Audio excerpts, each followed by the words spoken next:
ನಮಸ್ತೆ, ಎಜಿ ನ್ಯೂಸ್ಗೆ ಸ್ವಾಗತ.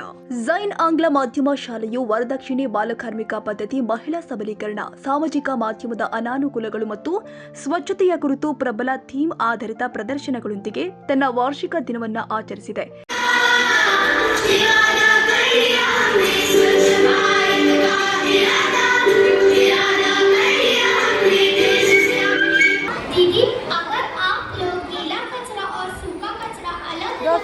नहीं देंगे तो उसे मेरे भाई को अपने हाथों से अलग करना पड़ता है।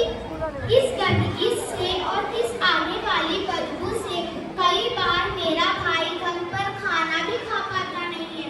वो भी तो इंसान ही है ना। इस गंदगी से उसे भी कई बीमारियां हो सकती है। तो प्लीज आप लोग गीला कचरा और सूखा कचरा अलग अलग करके दीजिए।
ಈ ಕಾರ್ಯಕ್ರಮವನ್ನು 9ನೇ ತರಗತಿಯ ವಿದ್ಯಾರ್ಥಿಗಳು ಆದ ಆಸೆಯ ಜಿಕಾತಿ ಹಾಗೂ ಅಮ್ನ ಸುಂದರವಾಗಿ ನಿರೂಪಿಸಿದ್ರು.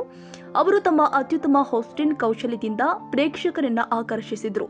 HM ಯಫತ್ ಕಿಲೇದಾರ್ ಮತ್ತು ಶಾಲಾ ತಂಡದ ನೇತೃತ್ವದಲ್ಲಿ ಈ ಕಾರ್ಯಕ್ರಮ ವಿದ್ಯಾರ್ಥಿಗಳಲ್ಲಿ ಸಾಮಾಜಿಕ ಜಾಗೃತಿ ಮತ್ತು ಸಕಾರಾತ್ಮಕ ಬದಲಾವಣೆಯನ್ನ ಪ್ರೇರೇಪಿಸುವ ಗುರಿಯನ್ನ ಹೊಂದಿತ್ತು. ಕನ್ನಡಿಗರ ಮೆಚ್ಚಿನ ನಿಮ್ಮ ಎಜೆ 24/7 ನ್ಯೂಸ್ ಕನ್ನಡ ವಾಹಿನಿ ಇದೀಗ ಟಿವಿಯಲ್ಲಿ ಲಭ್ಯ. ವೇಳೆ ನೋಟಿಸ್ ಕೊಟ್ಟಿದ್ರೆ ವಾಪಸ್ ತಗೋತೀವಿ. ಇವತ್ತು ವಕ್ಫ್ ಪ್ರಾಪರ್ಟಿ ಅಂತೇಳಿ ಬರ್ತದೆ ಅಂತ ಹೇಳಿದ್ರೆ ರೈತರು ಬೀದಿಗೆ ಬಂದ್ರೆ ಏನ್ ಮಾಡ್ಬೇಕಾಗುತ್ತೆ? ಯಾರು ವೋಟ್ ಹಾಕಿಲ್ಲ ಅಂದ್ರೆ ಗ್ಯಾರಂಟಿನೆಲ್ಲ ಸ್ಟಾಪ್ ಮಾಡ್ಬಿಡ್ತೀವಿ.